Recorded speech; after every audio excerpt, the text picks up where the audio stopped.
اس تمدنی ارتقاء نے ہمارے لیے راستہ اور کھول دیا ہے، اور وہ راستہ ہے جو ہمارے سیاستدان بھونڈے طریقے سے جس کی ٹرائی مارتے رہتے ہیں۔ میں کہہ رہا ہوں کس طریقے سے، بھونڈے طریقے سے، لانگ مارچ کرنا ہے، دھرنا دینا ہے، یہ سارے بھونڈے طریقے ہیں، اور وہ اس کو اس لیے افورڈ کر لیتے ہیں، یہ اس راستے پہ چل کے بھی بچ جاتے ہیں کہ وہ انقلابی نہیں ہیں، ان کے ساتھ ڈیل ہو جاتی ہے۔ حضرت حسین کے ساتھ ڈیل نہیں ہو سکتی، جب وہ قدم اٹھا لے نا، یا تو تخت ملے گا یا تختہ ہوگا۔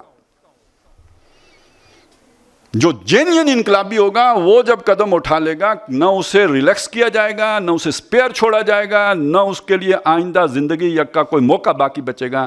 اب قدم اٹھانے کے بعد یا تخت ہے یا تختہ ہے۔ تو یہ بھونڈے طریقے سے وہ قدم اٹھانے کو افورڈ کر سکتے ہیں، پیور ریولوشنری وہ قدم اس طرح بھونڈے طریقے سے اٹھانا افورڈ نہیں کر سکتے۔ ان کی چل جاتی ہے کیونکہ بہرحال چاچے مامے وہ ایک جیسا ہی ہوتا ہے، پھر ایک دوسرے کے ساتھ ڈیل کر ہی لیتے ہیں۔ اس کا اصل طریقہ کیا ہے؟ Long march. پہلے اس بات کو سمجھیں، اصل جو جینین تحریک ہوتی ہے اس میں لانگ مارچ ہوتا کیا ہے؟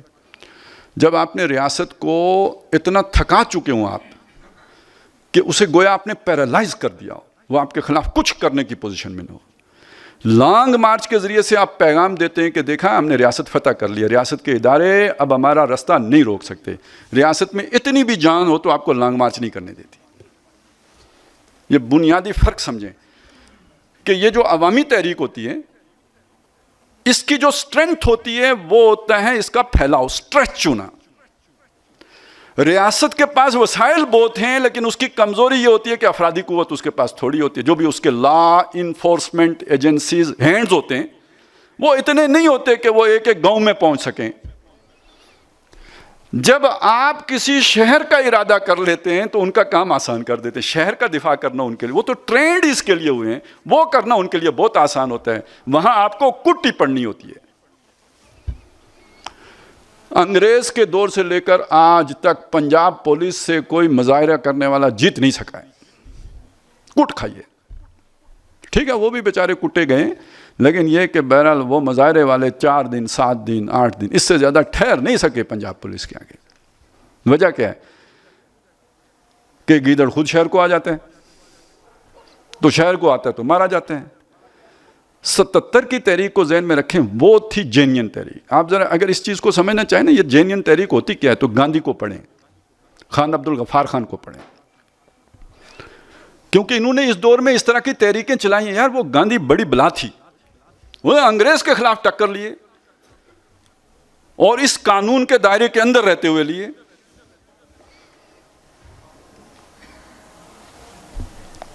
اس کو سمجھیں، اس اسٹریٹجی کو سمجھیں، وہ یہی ہوتی ہے کہ آپ کوئی ایسا مطلب اس نے کیا کیا، اس نے یہ کہا تھا کہ دیکھیں ہم ہندوستانی ہیں، ہم ہندوستانی کپڑا پہنیں گے، ہم کھدڑ پہنیں گے۔ اور اس کا مطلب کیا تھا؟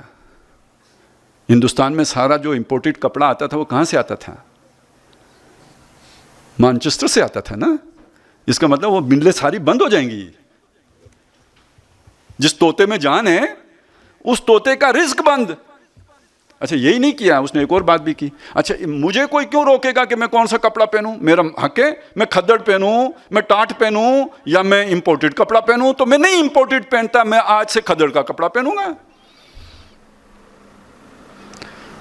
اگلی بات کیا کی؟ اس نے کہا پرماتما کا سمندر ہے جس میں پرماتما نے نمک بنایا ہے، ہم ایک تحریک شروع کرتے ہیں کہ ہم پرماتما کے سمندر سے پرماتما کا نمک سکھا کے اپنے گھروں کو لے کے آئیں گے، وہ استعمال کریں گے۔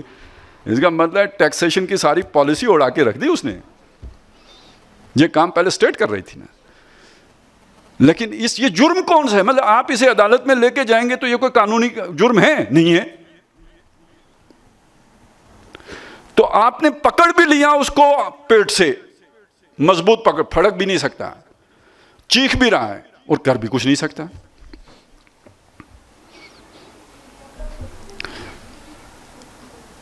سکھوں نے ایک تحریک چلائی تھی انگریزوں کے دور میں، ہوا یہ تھا کہ سکھوں کے جو گردوارے تھے وہ ہندوؤں کا جو ایک بورڈ تھا اس کے حوالے کر دیا، جیسے ہمارا اوقاف کا ہے نا، اس طرح ہندوؤں کے بورڈ کے حوالے. سکھوں نے کہا یار گردوارے ہمارے تم نے یہ حوالے کر دیے ہیں ہندوؤں کے. انگریزوں ظاہر ہے وہ جو صاحب لوگ ہوتے ہیں وہ کہاں اس طرح بات مانتے ہیں. اس پہ سکھوں نے ایک تحریک چلائی تھی، اور وہ بھی انہوں نے بھی یہ، بلکہ انہوں نے تو واقعی ہاتھ یہاں پہ باندھ رکھے ہوتے تھے، سروں پہ لاٹھیاں برستی تھی، سکھ گرتا تھا لیکن یہ کہ جوابی طور پہ کچھ نہیں کرتا تھا، تو انگریز کو ماننی پڑی ان کی بات. یہ جو تحریک ہوتی ہے یہ چھوٹے چھوٹے ایشوز پہ پہلے اٹھائی جاتی ہے، اس میں سالوں لگتے ہیں. ظاہر ہے یہ تحریک جب تک عوام آپ کے ساتھ جڑ نہ گئی ہو، وہ سائلنٹ میجارٹی آپ کی ہمنوا نہ بن گئی ہو، آپ یہ تحریک نہیں اٹھا سکتے.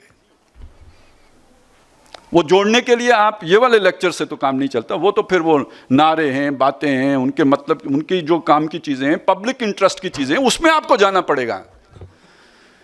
وہ انہیں سمجھانی پڑیں گی، انہیں لگے یہ ہمارے ہمدرد ہیں، یہ ہمارے بے خواہ ہیں، یہ ہمارے لیے کچھ کر سکتے ہیں. یہ کنیکشن اگر قائم ہوگا تو آپ وہ والی تحریک شروع کر سکتے ہیں. جب یہ کنیکشن بن جاتا ہے، آپ جو بھی طریقے سلیقے سے گورنمنٹ کو تھکانا شروع کرتے ہیں. ایک تحریک چلی تھی، آج کل وہ نام میں نے سنا ان دنوں، اس ہفتے میں، جیل بھرو تحریک. جیل بھرو تحریک چلائی تھی نظام مصطفیٰ والوں نے. ہمارے گاؤں سے بھی لوگوں نے گرفتاریاں دی تھی، کوئی گاؤں نہیں تھا جس سے لوگ گرفتاریاں نہ دیتے ہوں. یہ اصل میں حکومت کو شل کرنے کا طریقہ ہے کہ اس کے پاس جیلوں میں ایک خاص تعداد ہوتی ہے جو وہ رکھ سکتے ہیں، اس سے زیادہ تو نہیں رکھ سکتے. اتنے لوگ دفعہ 144 کی خلاف ورزی کر دیتے ہیں کہ جیلیں بھر جاتی ہیں، لوگ ابھی اور بھی ہیں، تو اب کیا کرے گی گورنمنٹ؟ یہ مختلف حربے ہوتے ہیں، مختلف طریقے. اچھا یہ جو ہڑتال کا تصور ہے، اب یہ بدماشی جو ہمارے ہاں ہوتی ہے ہڑتال میں کہ بھائی ہڑتال کی کال دی ہے، جو دکان کھولے گا اس کی دکان کو آگ لگا دو. ہڑتال کی کال دی ہے، جو بس لے کے نکلے گا اس کی بس کو جلا دو. اس سے پبلک آپ کی ہمنوا ہوگی یا مخالف ہوگی؟ اصل میں کیا شے ہے؟ اصل شے یہ ہے کہ آپ کا عوام کے ساتھ یہ تعلق ہو کہ آپ اگر ہڑتال کی کال دیں تو کوئی بندہ بھی اپنی مرضی سے اپنی گاڑی لے کے سڑک پہ نہ آئے، کوئی دکان کھلی نہ ملے. یہ امپیکٹ کریٹ کرتی ہے. اس سے وہ تاثر جاتا ہے کہ لوگ ان کے پیچھے کھڑے ہیں. حکومت جواز کھو چکی ہے، نظام جواز کھو چکا ہے، لوگ تو ان کے ساتھ ہیں، ان کی بات پر اس طرح لبیک کہتے ہیں. یہاں تک کہ جب آپ یہ سمجھیں نبض دیکھ کے کہ بھائی اب حکومت بالکل سرنڈر کے قریب پہنچ چکی ہے، اب آپ لانگ مارچ کی کال دیتے ہیں کہ گویا آپ اس کے وہ آپ کا مقابلہ نہیں کر سکتے.